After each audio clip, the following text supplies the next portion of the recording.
How's it going, everyone? Welcome back to another episode of the Hip Drop Podcast. It's been a little over a week since Lucas and I were last talking to you. We have some power rankings as Lucas steps off stage left to go do something. We do have some power rankings to get through today. AFC Power Rankings. We each ranked our top 16 AFC, obviously top 16. There's 16 teams. The 16 AFC teams in order from best to worst. We're actually going reverse order, so we'll start at 16. We'll end at 1. We'll give a little synopsis of why we have them where we have them. And the way we'll do it is we will go 4 at a time. So I will give my 16 through 13. Lucas will follow suit. 12 through 9 will do the same, so on and so forth. So that's kind of the main crux of this episode today. We will also touch on some news around the NFL. We have some signings. We have some re-signings after trade rumors, and we have a potential devastating injury suffered in practice today to get to. So that will come towards the end, but we will get to the main point of the podcast, which is some good old-fashioned power rankings. It is the preseason still. Week 2 of the preseason is wrapping up with the Seahawks and the Titans. Pretty nondescript game. The Seahawks backups actually handled the Titans starters, which I thought was kind of interesting. But we'll talk about the Titans a little bit because they are an AFC team. But Lucas, do you have any further explanation before we get into it? Or are you ready to go? I'm ready to go. Let's start with 16 to 13. I'll let you go first. All righty. So at 16, I have the Miami Dolphins. Last year they finished 7-10. This team just has little to no talent. I think they're the worst roster in the NFL. Malik Willis, I think, is talented, but I also think he's going to a team with really bad infrastructure. The receiving core, I think, is the worst in the league unless Caleb Douglas really turns up. But even then, you're relying on a rookie to do a lot. I don't fully believe in Jeff Hafley as a head coach. And defensively, they have Jordan Brooks, Zach Sealer, and 9 guys you've never heard of. Maybe Chris Johnson, the corner that they drafted in the first round, turns out to be a good player. But this is a team that I just don't have a lot of faith in to win a lot of games. I think they're like a 2 to 4 at most win team. Just really lacking talent in a lot of areas. 15, I have the Cleveland Browns. The Browns last year went 5-12. The reason I have the Browns this low is they have the worst and saddest quarterback competition in the history of the NFL going on right now between Deshaun Watson and Shedeur Sanders. Neither one of these guys are top 32 starting quarterbacks in the NFL. Defensively, I think they'll be pretty good. They have some talent on that side of the ball. They have guys like Jared Verse and Grant Delpit and Denzel Ward and Carson Schwessinger, the reigning defensive rookie of the year. But I think this offense could be bad enough to lose them 13, 14 games. And again, the Todd Monken hire at head coach, I think, is pretty uninspiring. 14, I have the Las Vegas Raiders. The Raiders were the worst team in the NFL last year, so I think they'll be slightly better this season. I do think Clint Kubiak will do a good job with that offense. At quarterback, you have Kirk Cousins to start the year. He's probably more of a competent backup at this point, but we'll see if he can win them some games. Fernando Mendoza, I anticipate, will take over at some point. Unfortunately for the Raiders, this list was made before some potentially devastating news surrounding Ashton Genty came out. So hopefully they get the best possible scenario there. But again, I think their defense could be very bad as well. Their secondary, I think, is the worst in football. And 13, I have the team that I just mentioned, the Tennessee Titans. The Titans coming off a 3-win season. The Titans have gotten some hype there. Some fairly prominent people have picked them to either make the playoffs or at least compete for the playoffs.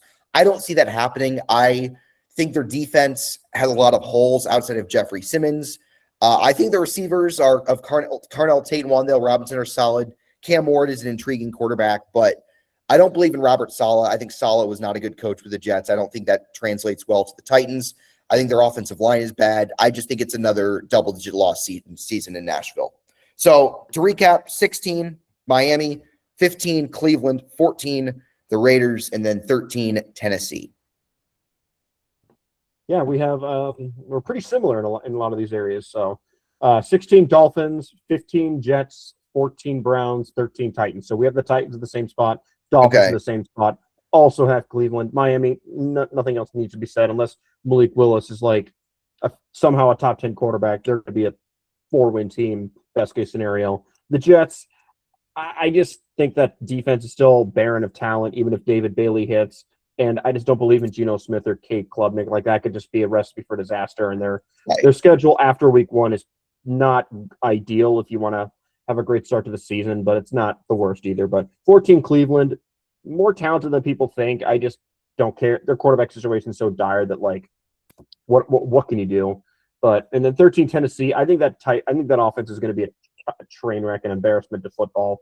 Like if you have Cam Ward or Carnell Tate on your fantasy teams, good luck. But yeah, those are my bottom 4 teams. There was another team which you had mentioned that's my 12. That I think those are very clearly the bottom 5 teams. I think 90% of like NFL analysts will have the 4 teams mentioned plus the Raiders in the bottom 5 in some order. I think if you have someone else in the bottom 5, it may or may not be a team I have at 11, but that's pretty clearly the bottom 5 in the conference. Right. No, I agree with you because I have the Jets at 12. I squabbled between them and the Titans. I went with the Jets because I do think they have better skill position players like Garrett Wilson, Breece Hall. They have some intriguing tight ends in Kenyon Sadiq and Mason Taylor. They draft Omar Cooper. Their offensive line is significantly better. Their offensive line is pretty good, actually. It's probably the best part about the team. And defensively, I do think like they made some, obviously they brought in David Bailey. They signed Mario Davis, who's older, but still a solid starting linebacker. They brought back Minkah Fitzpatrick, who also passed his prime, but an upgrade over what they had there last year. I think this is a team that's going to be scrappy. I don't think they're good. I think they're like a 5 to 6 win team. I think they're a team that I could see starting very badly and then playing better down the stretch to make their record look better than they actually were. But Geno is not good anymore at this point in his career. He's never been great, but he was good in Seattle. But I think last year was really the start of the downturn. And if Cade Klubnik has to start games, good luck. So they're 12, higher than you have them, but still not good. 11, the Indianapolis Colts. The Colts, coming off a season where they went 8-9, started 7-1, and had one of the worst regular season collapses ever a year ago. It's a team that, look, they have some good skill players. They have Jonathan Taylor, who's a top 5 running back in football. Tyler Warren, I think, is a potentially elite tight end. The receivers are not great. They did sign Keenan Allen, which we'll get to later. Still a savvy veteran. Alec Pierce has not practiced yet. That's concerning. And defensively, you have Sauce Gardner at corner. You have DeForest Buckner. You have Laiatu Latu. So you have some decent players. Like Anarumo is a good defensive coach, but I just think their roster is not talented enough to really compete this year. And I also think it's a regime that's really close. If they start poorly, I think this whole regime could be fired. 10, this might be slightly controversial, but I have the Los Angeles Chargers, who were a playoff team from a year ago. The Chargers, to me, I just don't understand why people see them as a good, legitimate team that can contend this year. Their offensive line is still awful. Even with Alton Slater, like they'll be better, but their interior is horrendous. The receivers are, outside of Ladd McConkey, are some of the worst in the league. I think defensively, losing Jesse Minter will really prove to be a negative impact. And really, when you look at their defensive personnel, like outside of Derwin James and I can never pronounce this guy's name, Tua Pelotu, and somewhat Henley, the linebacker, it's a defense that really is not a lot of guys that you really fear as an offense. I think Minter really got the most out of him. So I just don't believe in the Chargers this year. I just don't think they have the weaponry, the line, or the defense to really do anything, of note this season. And then at 9, probably even more controversial because this is a team that had a very successful year last year. The Jacksonville Jaguars, coming off a 13-win season, I think they are my biggest regression candidate this year. I do not like the offseason they had. They lose Travis Etienne. They lose Devin Lloyd, who I would argue were their best players on each side of the ball a year ago. They had, in my opinion, and you would agree with Lucas, the worst draft in the league. It's not even close. Their draft was an absolute embarrassment. And Trevor Lawrence, I think, is talented. I still would like to see more. I know he played really well to close out the season, but I got to see more consistency. I got to see that he's a legitimate top 10 quarterback and to me, Trevor Lawrence is in like the Sam Darnold, Brock Purdy tier of quarterbacks. If he can prove above that, sure. But if he's there, I don't know if it's good enough to elevate this team like it was at the end of last year. So the Jags are my big regression candidate because I was not a fan of their offseason. I think that will turn up to pay negative dividends. Yep, yeah. Two teams we have in the exact same spot again. So 12, I have the Raiders. I echo a lot of the same opinions, but there is breaking news that it is not an ACL injury for Ashton Jeanty. It is believed to be a sprained ankle.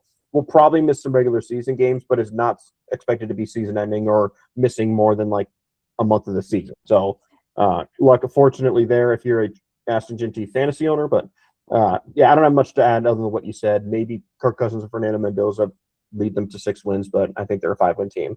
I had the Colts at 11. I question Daniel Jones coming off an Achilles. That's a worse injury than an ACL tear. So I just don't believe that roster is super talented. It's not a bad roster. It's just, if you have a roster like that as a whole, you need to have an elite quarterback to be a playoff team in my eyes. It's just, they scream like 7-10 this year. Then I also have the Chargers at 10. Like, they're not a bad team, but like, I don't really know if this Mike McDaniel hiring is really going to be as much of a home run as people think. He had Jalen Waddle and Tyreek Hill in Miami, and he has Lad McConkey, I guess, and Keandre Lambert-Smith and Quentin Johnston. Lad McConkey, I think maybe could be in for maybe a second-team All-Pro type of year if everything strikes right. But like, I don't think that team's quite going to be as strong as people think it is, and that's where I land there. And then 9, I have the team at 9 that I think you might have at 7 or 8, but I have the Pittsburgh Steelers, and I think they could be a playoff team. They're like 1 win away from the playoffs in my schedule prediction, but I just don't see a lot of areas of this team where I'm like amazed by, or I'm impressed by. They don't have a lot of glaring weaknesses. It's a very complete roster, but a complete roster in the sense of they don't have any holes, but no areas of strength. It's almost like a worse version of the Eagles a couple years ago, who they had like Pro Bowlers at every position group. The Steelers are almost like, they're not dog shit at any positions, but they're not exactly like elite at any one area. Like, they have 2 solid running backs, 2 solid receivers, but like, I'm not really impressed. Maybe edge rusher. Edge rusher is probably the area where you can say they're elite. Or big, Highsmith. Yeah, I mean, exactly. Yeah, that's probably it. Yeah, exactly. So I could see them making the playoffs, but I think Cincinnati's going to be a much improved team. I think Baltimore will be a tiny bit better than last year, and that's going to be tough. Like, if Joe Burrow gets hurt again, maybe that clears the path to another Mickey Mouse division title. But I have them at 9, being a 9-8 team to honor Mike Tomlin. Right, of course. I mean, that would be it'd be very fitting if they go 9-8 the year after Mike Tomlin leaves. I'll get to the Steelers here in a little bit. So I'll touch on them a little bit. Yeah, so we have the Chargers and the Colts in the same spot. I said you're a little higher in the Raiders than me, but not by much, and then you're a little lower in the Steelers than I am. All right, so my 8 through 5. So number 8, I do not have the Pittsburgh Steelers. I have the team they beat out for the division last year, the Baltimore Ravens. The Ravens, obviously, really entering a new era. John Harbaugh is gone. Todd Monken is gone. They bring in Jesse Minter, a defensive-minded head coach who did a great job with the Chargers the 2 years he was there. They bring in Declan Doyle to be their offensive play caller. Obviously, Lamar Jackson is great, but he needs to stay healthy. Last year, he was injured for a good portion of the year, and it really impacted his play. But I also think this team has a lot more holes than people realize, especially on defense. I know Minter would be a significant upgrade over Zach Orr, but they had the worst pass rush in football last year. They made the Chiefs pass rush look like Saxonville. It was unbelievable. They couldn't get to the quarterback at all. Mike Green was awful last year as a rookie. And they did bring in Trey Hendrickson, but Hendrickson is an older player coming off an injury. We'll see how he does. At linebacker, Roquan Smith, I think, is past his prime. And I think their secondary, this is my hottest take, I think their secondary outside of Kyle Hamilton is absolute dog water. Their corners, you have washed Marlon Humphrey and Chidobe Awuzie playing corner. That would have been great in 2021, not in 2026. And their offensive line, I also think it'd be very, very bad, especially without Tyler Linderbaum now in Vegas. Their offensive line, even with Linderbaum, was bad last year. I think it could be a legitimate bottom 7 offensive line in football. And then again, the receivers outside of Zay Flowers, as it's been the last couple of years, not good. So I think they're like a fringe playoff team, but I don't see the hype with them. I just think they're just not as talented as people think they are, even if Lamar's healthy. 7, I have the Steelers at 7. I think the Steelers are more complete 2 through 53 than the Ravens are. Running backs are good. Receivers are good. Tight ends are pretty good with Freiermuth and Washington. The line's better than it used to be. I think their defense could take a step forward because I think Mike Tomlin, as successful as he was, really kind of was behind the times in terms of defensive scheming. I think Patrick Graham, who's always overachieved with his talent level on defense, he could be an upgrade there. They have a really good front. They have a solid secondary. I think they're a team that's going to be better than people think. I think a lot of people think the Steelers are going to be bad this year. I don't see that happening. I think McCarthy also gives them a higher ceiling on offense. It's just, it all comes down to Rodgers. If Aaron Rodgers can at least be above average, I think this team could be probably the best it's been since Big Ben was there, but I got to see it. 6, I do have the Bengals. I'm not going to spoil my official predictions. I think the Bengals have a higher ceiling than the 3 teams I have ahead of them, but I'm kind of breaking my own rule a little bit. I got to see it, man. The Bengals have not made the playoffs since I was an undergrad. They went 6-11 last year, and I got to see Burrow stay healthy. I got to see their defense at least be passable. I mean, their defense should be better on paper. They're much better on paper. You bring in a guy like a Dexter Lawrence, Boye Mafe, Brian Cook, an old friend from the Chiefs.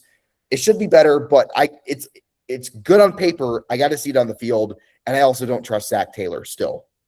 And at 5, this is where I have the Chiefs. I thought about putting them higher. I couldn't do it coming off the season that they just had. I also think they do have ample holes at right tackle, at wide receiver, at tight end behind Kelsey. Like, they're a team that does have talent, obviously, with Mahomes coming back, Kenneth Walker. Defensively, I think Spagnuolo will get the best out of that unit. I think their secondary could be good. Linebackers are limited, but respectable. Defensive front, I think, could be good with the addition of Peter Woods and R. Mason Thomas. I think that would be a huge upgrade over what was a major weakness last year. But similar to the Bengals, like, I got to see that last year was not a fluke. I do have questions about the offensive coaching staff, Andy Reid.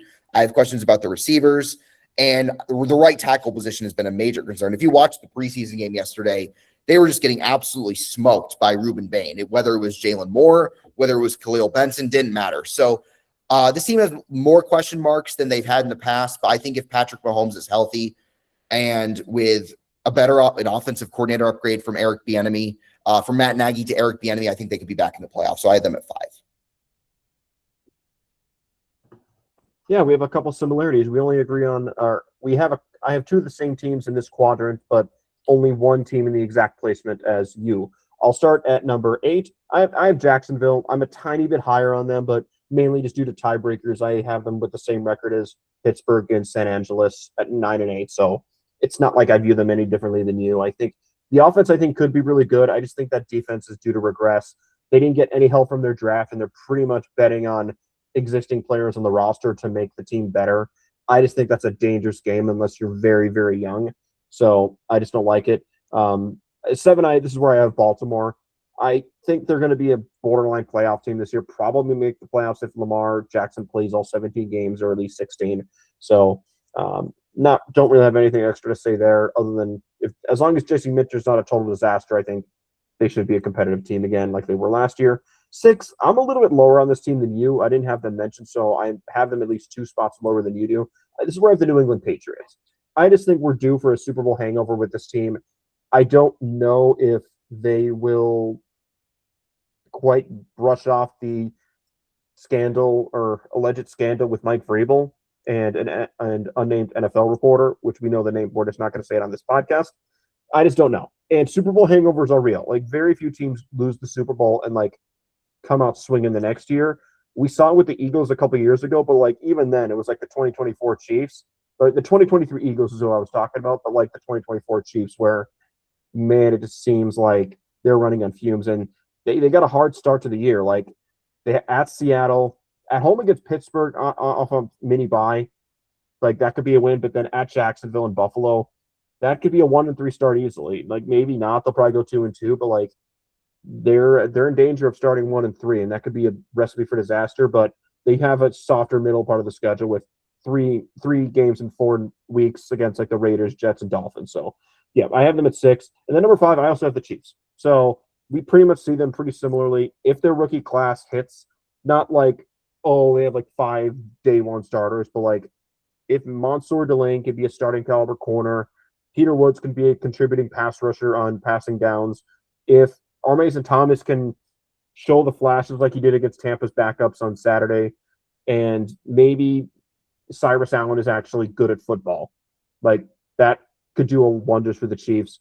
I still question whether Andy Reid I wonder if Andy Reid and Eric Bieniemy will solve the offensive coaching problems, but I think Kenneth Walker, bare minimum, should make this rushing attack more dangerous, even if nothing else changes, because if he the same amount of rushing attempts as Kareem Hunt, he's going to have at least 5 more explosive runs, and maybe 1 or 2 of those will change the outcome of the game. So that'll raise the floor considerably. So, yep, 5 I have the Chiefs, 6 the Patriots, 7 the Ravens, 8 the Jaguars. Okay. All right. So I think you make a lot of good points. I already gave mine in that quadrant. So Obviously, I'm higher on the Patriots. Little. We have the Chiefs. We have the same thoughts there. A little lower on the Ravens and a little lower on the Jaguars, but mostly similar. All right, now we go to the top 4. Now we go to the cream of the crop in the AFC. So coming in at number 4, I have the Denver Broncos, who were the number 1 seed last year.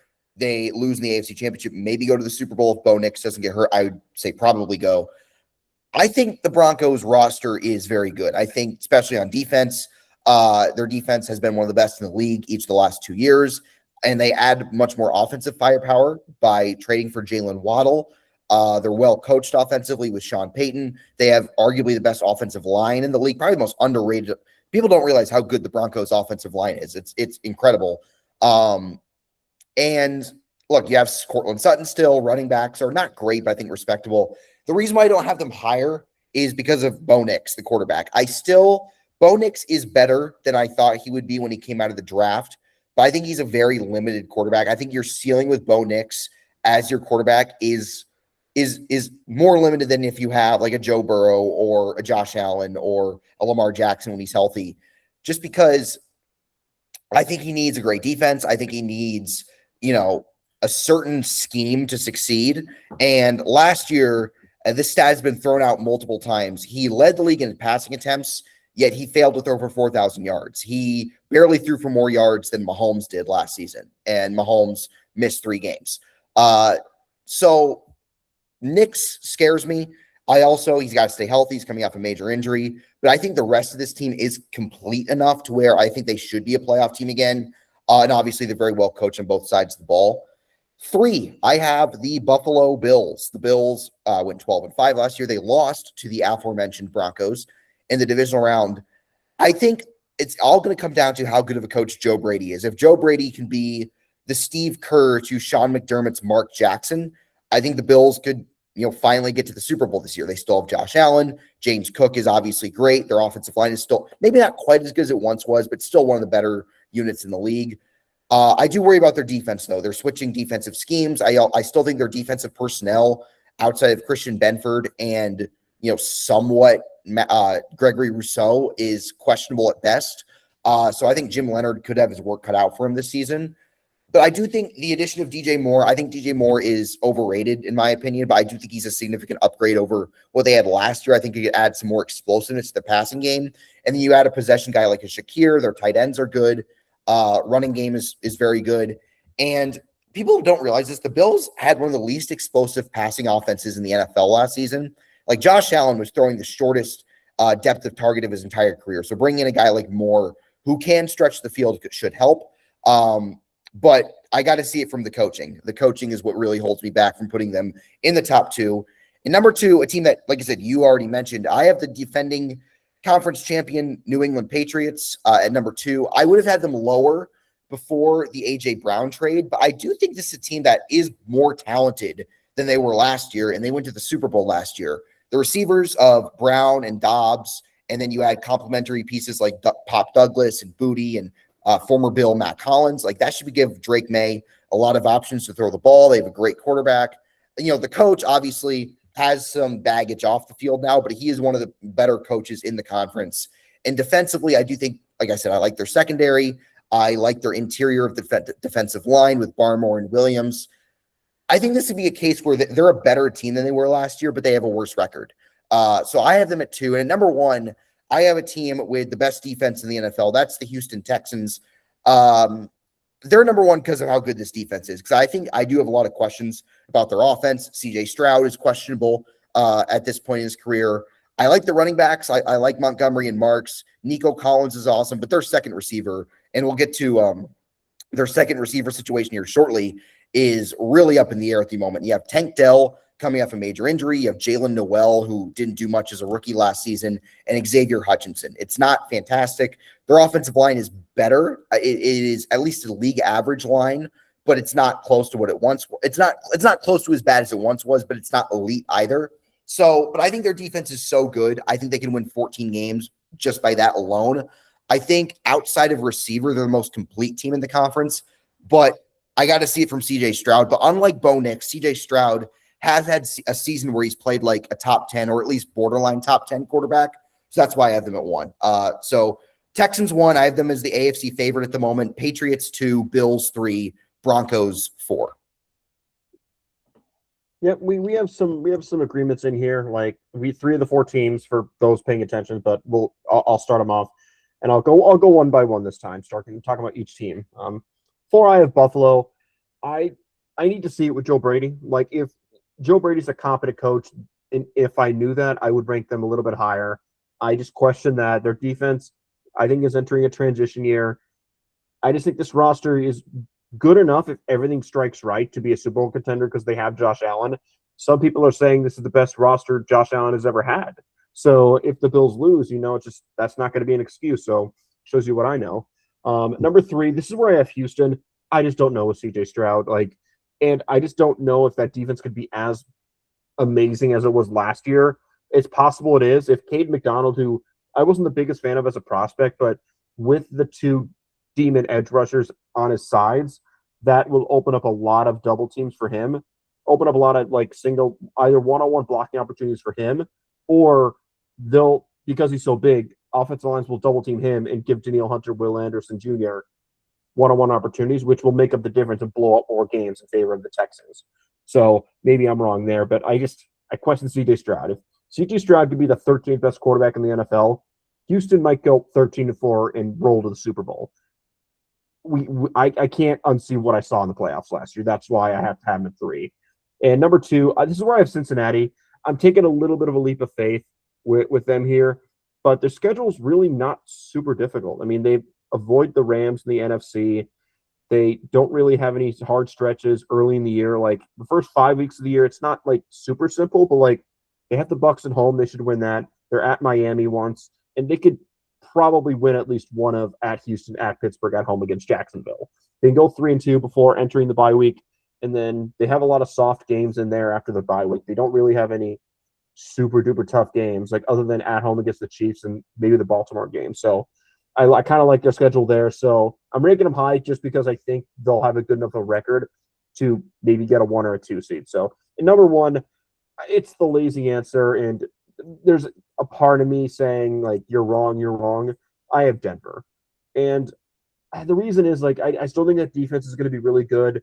I think Jalen Waddle will do wonders for this team. They had no real deep threat last year that was reliable. I think Jalen Waddle is going to be a great buy low fantasy player this year. So if you can get him in the 4th round, I think you run that pick in if you're drafted for a standard league.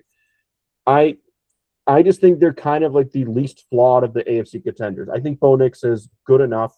I don't think he's some superstar Pro Bowler, but I think he's proven he has the floor of a quarterback that could take a really, really good roster deep into the playoffs. Whether he could carry them in a game against another elite quarterback where that elite quarterback is playing amazing, that remains to be seen. But I think right now they're the number 1 team just because I think they have the least amount of flaws and just enough strengths to put them in the number 1 spot. I'm not going to sit here and say they're an overwhelming favorite, but like I said, least amount of flaws and enough strengths to warrant a 12-5 record and maybe the number 1 seed again. No, that's completely fair. Completely fair. And I maybe underrated them a little bit. The reason I put them at 4 is because they won a lot of 1-score games last year against really, really shitty teams. So I feel like some 1-score regression could be coming into fruition. And I also think their schedule to start the year is brutal. Their first 6 games, I'll read it off here: Chiefs, Jaguars, Rams, 49ers, Chargers, Seahawks, and then they get the Cardinals. Okay, fine. And then you have the Chiefs again. If the Chiefs are good, which they weren't last year, obviously, that is obviously no walk in the park. So to recap, so we'll go through our cumulative rankings here real quick. So we both have the Dolphins at 16, so that we don't really need to change anything there. 15, I had the Jets. Lucas had the Jets. I have the Browns. I had the Browns. Lucas had the Browns at 14. So Lucas, would you be cool moving the Browns to 15? Yeah. Okay. So we have, go ahead. Yeah. So Dolphins 16, Browns 15, 14. I had the Raiders. Lucas had the Browns. Lucas had the Raiders at 12. Let's move the Jets up to 14 then. I'm okay with that. 13, we both had the Titans, so we'll keep that as it is. 12, let's see. Lucas had the Raiders. I had the Jets. We'll keep the Raiders there, especially knowing that Genty's not out for the year. That helps for sure. 11, we both had the Colts. We'll keep that. 10, we both had the Chargers. We will keep that as is. 9, let's see. Lucas had the Steelers. I had the Jaguars. Lucas had the Steelers at 8. So we basically had them flipped. I'm cool with the Steelers at 9. And then we'll have the Jaguars at 8. Let's see, because they were a better team last year, so we'll just go it off that. 7, let's see. I had the Steelers at 7. I had the Ravens at 8. Lucas had the Ravens at 7. How about we go Ravens 7, Steelers 8, Jaguars 9? How's that sound? I'm fine with that. Yeah. All right. So it's Steelers 9, 8. Let's see, and then Ravens 7. Let's see, 6. Lucas had the Pats. I had the Bengals. So we had the inverse of that at 2. So that makes it a little fishy. We'll come back to that. We both had the Chiefs at 5. I'm cool with the Bills at 4. Let's see.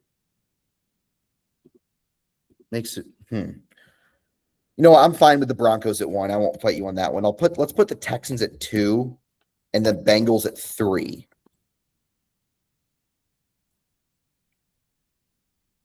And Bengals at 3. And then the Bills at 4. That leaves. And then the Chiefs at 5. Okay. All right. I think we have our consensus list, our consensus AFC Power Rankings, with exactly 3 weeks away from opening NFL Sunday. We have the Broncos at 1, the Texans at 2, the Bengals at 3. Lucas swayed me to move the Bengals up a little bit. The Bills at 4, the Chiefs at 5, the Ravens at 6, the Steelers at 7, the Jaguars at let's see. Oh, the Patriots. I forgot about the Patriots. We'll put the Patriots at 5. So the Patriots at 5, because I had them at 2, so that would help their average a little bit. Chiefs at 6, Ravens at 7, Steelers at 8, Jaguars at 9, Chargers at 10, Colts at 11, Raiders 12, Titans 13, Jets 14, Browns 15, and then Dolphins 16. So that is the cumulative power rankings of the AFC at this moment. Lucas, what are your thoughts on the put together list? I think we're mostly aligned. So it's like we had a few strong disagreements there, like with the Bengals and the Patriots, but for the most part, we view a lot of these teams similarly. There's probably only like 2 to 3 teams we maybe if we were to go out and make 17 game predictions, we'd have more than like a 2 game difference on. So I think we're mostly aligned.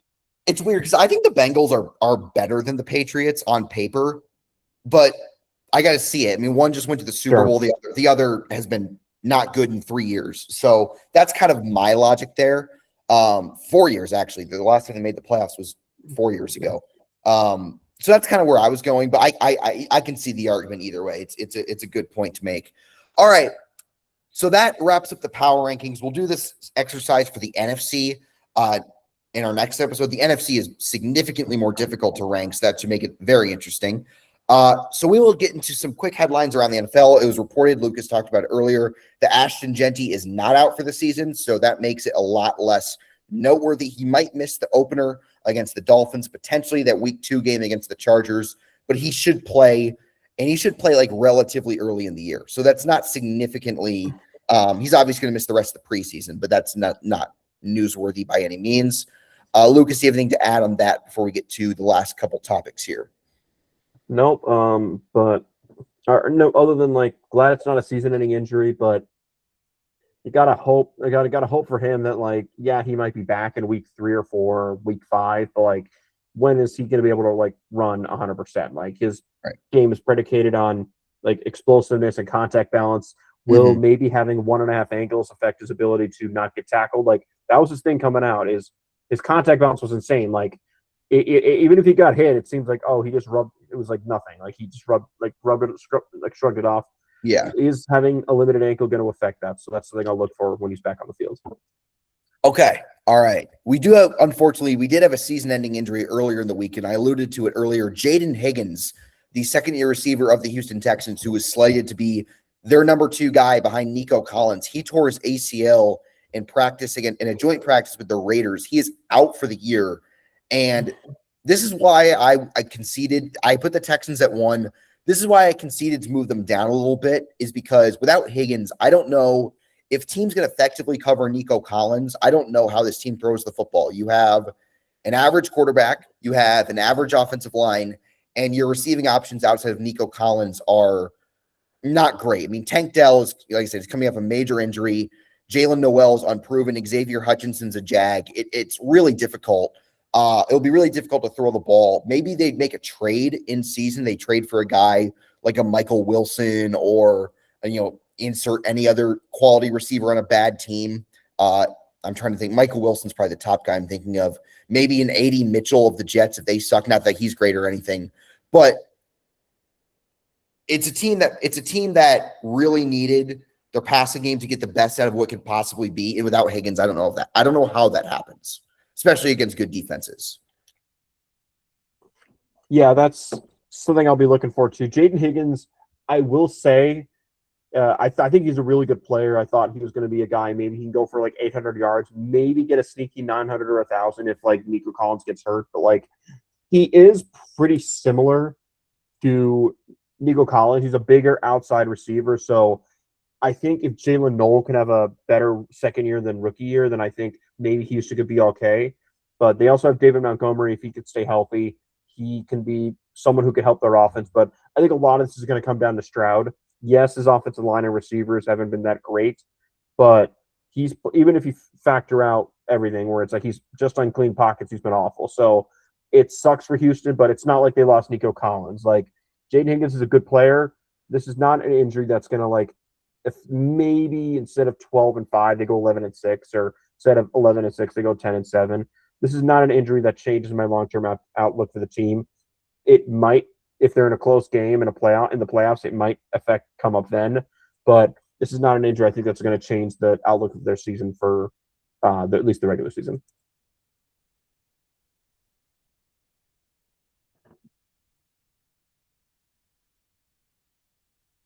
Owen, I'm sure you're making good points, but you're on mute. I'm on mute. Sorry, my bad. So as I was saying, it doesn't change my opinion that I still think they're one of the better teams in the conference. If Stroud steps up and the defense is even a modicum of how good it was last year, I think they can absolutely go to the Super Bowl. But it makes it harder. Just for context, Jayden Higgins had a solid rookie year last year. He caught 41 balls for 525 yards, 12 yards, almost 13 yards per catch, which is very good. 6 touchdowns. So he had a very promising rookie season. It's very unfortunate for him. There's been a lot of camp injuries this year. I can't remember a season where there's been more, pretty notable camp injuries at this point. So that's very unfortunate. So hopefully Jayden Higgins can return for his 3rd season at full strength. All right, speaking of receivers in the AFC South, the Colts, they sign Keenan Allen. Keenan Allen is finally off the market. We were hoping the Chiefs would sign him. We all knew it wouldn't happen.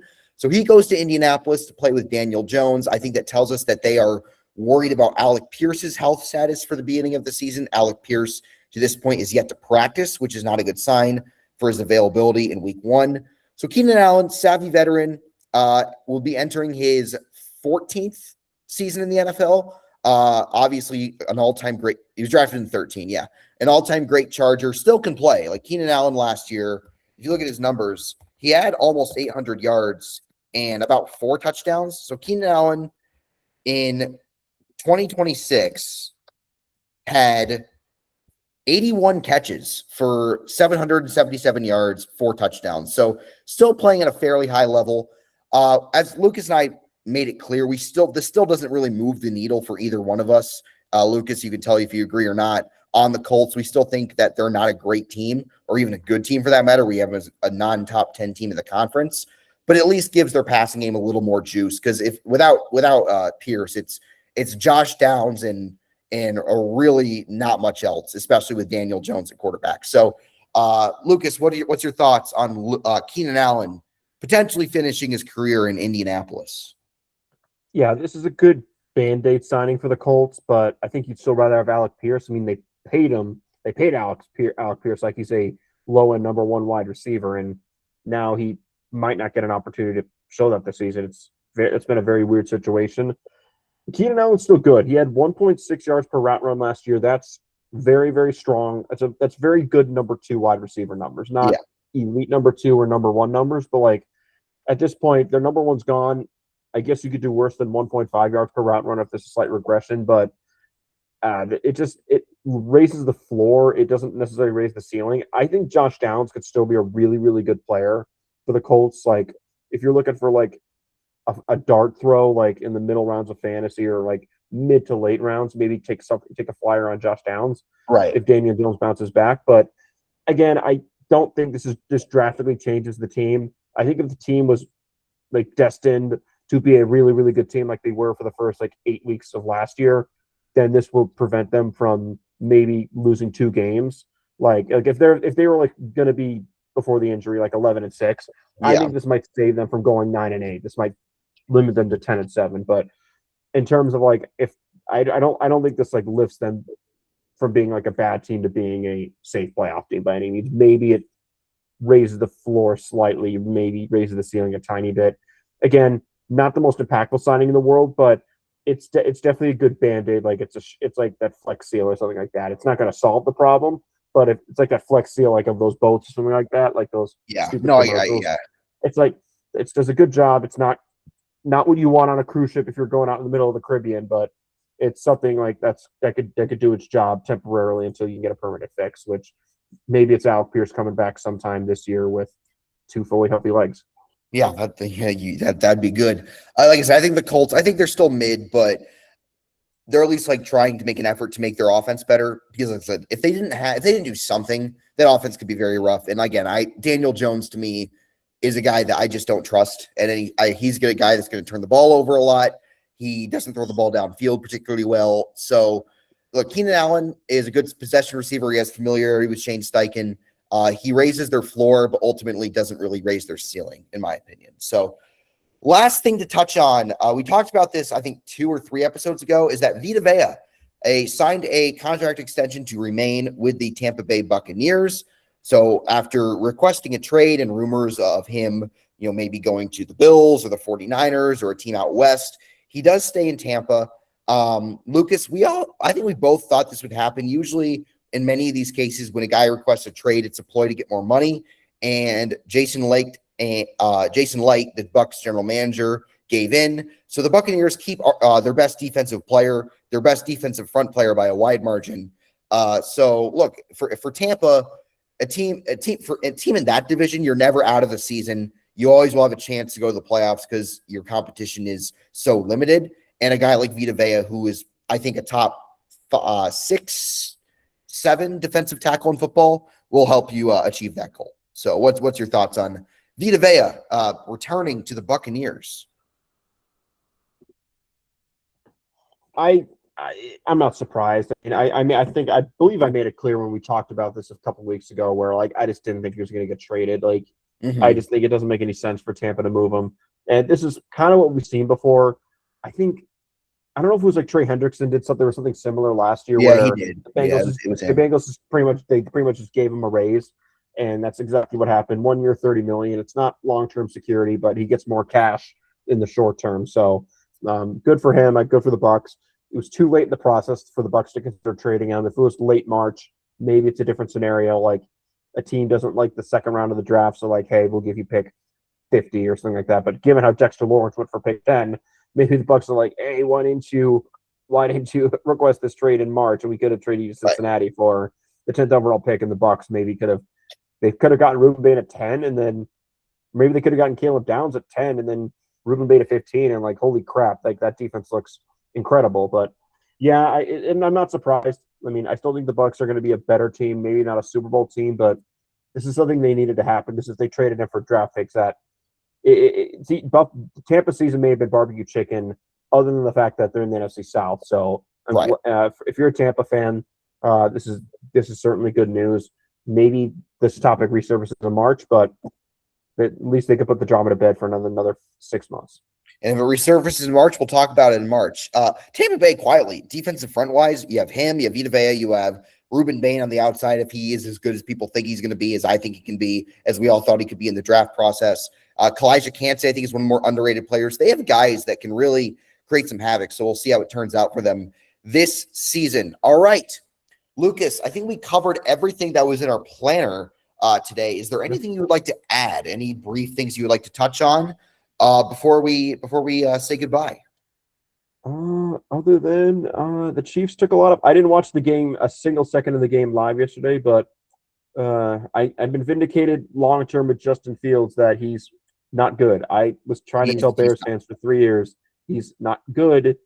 I do have to take the L. I thought he was a good dart throw as a backup quarterback this year. Like, hey, maybe put him out there and he could be a good mobile guy, but woof, he did not look good in Tampa Bay. But Garrett Nussmeier is vindicating me. I got ridiculed for saying that was a good use of the 243rd overall pick, and I think the Chiefs may have found their backup. But I had to talk about the Chiefs a little bit. I'm a Chiefs guy, so that's pretty much it. Yeah. No, I get it for sure. Look, Justin Fields is bad at football and always has been. He's not been good at football since he was at Ohio State. So hopefully, I mean, I feel they'll keep him as the backup because of politics. But yeah, Nussmeier, I think, has been better in both games regardless. Okay, that wraps up this episode. Next one we do this week, we will have our NFC Power Rankings. We will touch on any other topics that are relevant at the time. And then not next week, but the following week, the week after the final week of the preseason, will be when Lucas and I give our official predictions for the 2026 NFL season. So that will be coming up.